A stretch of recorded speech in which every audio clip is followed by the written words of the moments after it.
যখন আমরা হাঁটতে থাকি আর আমাদের পায়ে কাঁটা বিঁধে যায়, তখন মুখ দিয়ে আহ বেরিয়ে আসে, কান্না চলে আসে, আর অনেক সময় অভিশাপও বেরিয়ে আসে। কিন্তু আমরা কি কখনো এটা এইভাবে দেখেছি, এইভাবে ভেবেছি যে আমরা যে পথে চলেছি সেই পথে কাঁটা বিঁধেছে, নাকি আমরা সেই পথ নির্বাচন করেছি যাতে শুধুই কাঁটা রয়েছে? নাকি আমরা এভাবে ভেবে দেখেছি যে এই কাঁটা আমাদের কষ্ট দিতে এসেছে, নাকি এটা আমরাই বিছিয়ে রেখেছিলাম? সাবধান থাকা উচিত ছিল, কারণ কাঁটা বিঁধলে যন্ত্রণা হবে, চিৎকার করে ফেলতে পারি, মুখ থেকে অভিশাপও বেরিয়ে আসতে পারে।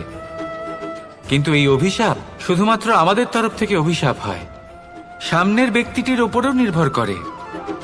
এবার সেই ব্যক্তি যদি এমন হয় যে ফুল আর কাঁটা এই দুই সমানভাবে গ্রহণ করতে পারে, তার কাছে অভিশাপও বরদানে পরিণত হয়। শেষ পর্যন্ত ব্যাপারটা দাঁড়ায় ভাব